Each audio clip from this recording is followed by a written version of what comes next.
और महमूद पूरी तरह नंगे होकर गंदा खेल खेल रहे थे। महमूद वासना का भूखा भेड़िया बनकर उस कोमल बच्ची पर टूट पड़ा। उसने अपनी बेटी के हाथ और पैर बांधकर बिस्तर पर पटक दिया।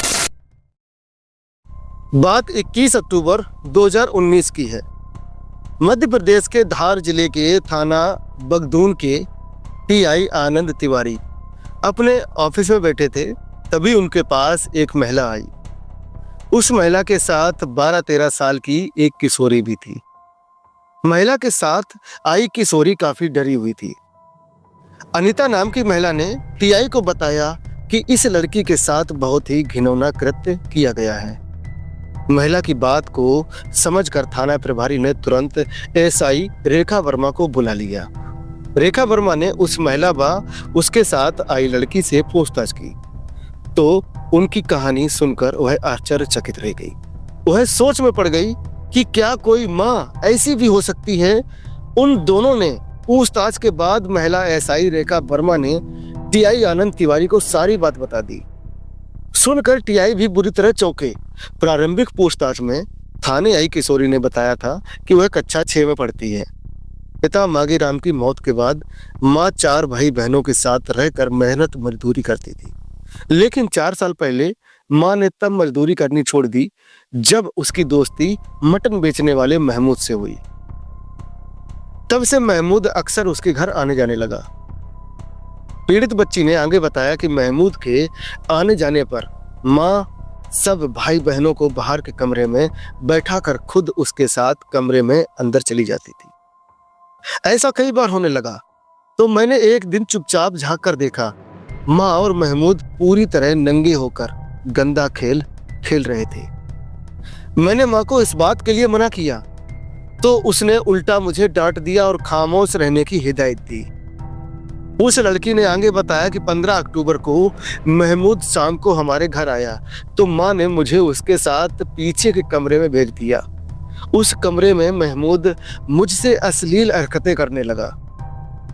मैंने भागने की कोशिश की तो मेरी ही माँ ने मेरे हाथ पैर बांध दिए और खुद दरवाजे पर आकर खड़ी हो गई। तब महमूद ने मेरे साथ गंदा काम किया। इसके बाद वह माँ को 600 रुपए देकर चला गया। इस बात की जानकारी मैंने पड़ोस में रहने वाली अनीता आंटी को दी तो उन्होंने मदद करने का वादा किया।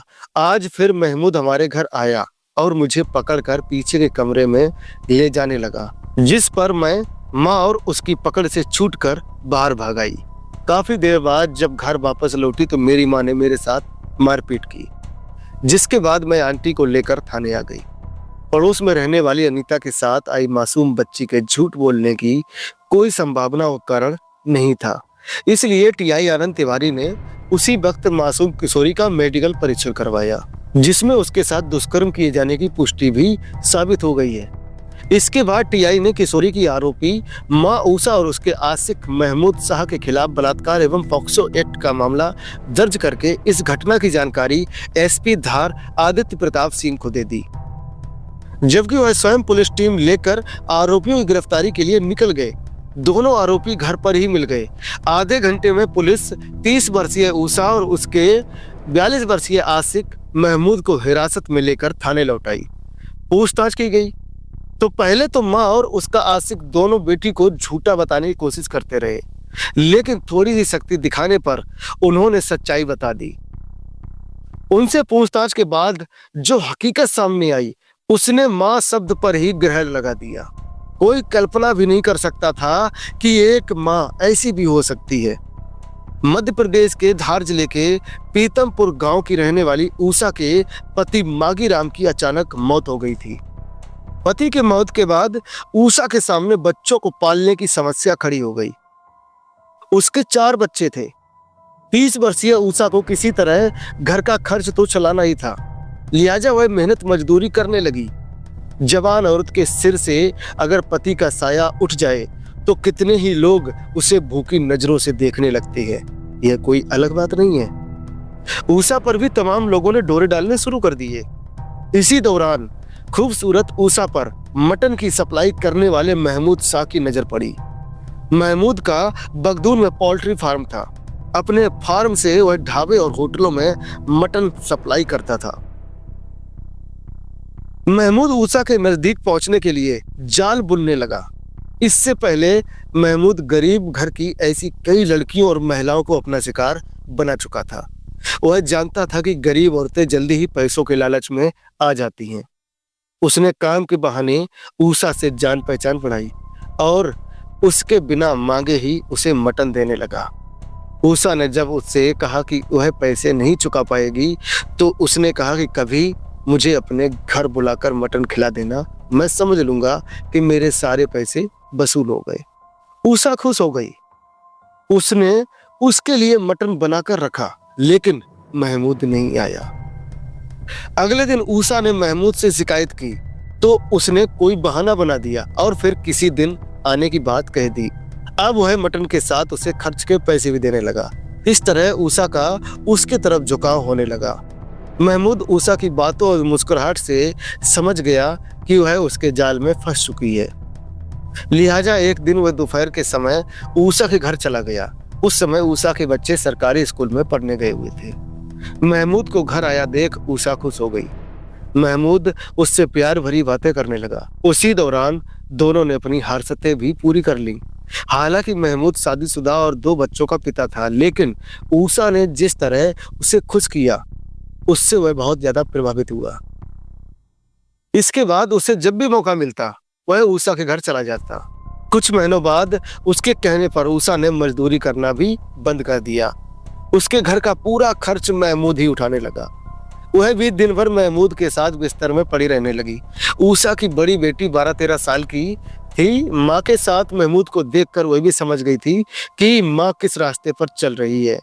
बेटी ने माँ की इस हरकत का विरोध करने की कोशिश की, लेकिन ऊषा पर बेटी के समझाने का कोई फर्क नहीं पड़ा। उल्टे महमूद की नजर बेटी पर जरूर खराब हो गई। कुछ समय बाद महमूद ने ऊषा को 2000 रुपए देकर बड़ी बेटी को उसके साथ सोने के लिए तैयार करने को कहा। 2000 रुपए देखकर वह लालच में अंधी हो गई और बेटी को उसे सौंपने को तैयार हो गई, जिसके चलते 15 अक्टूबर की शाम को महमूद ऊषा की बेटी के साथ ऐश करने की सोचकर उसके घर पहुंचा। ऊषा ऐसी निर्जल हो गई थी कि वह अपनी कोमल सी बच्ची को उसके हवाले करने को तैयार हो गई।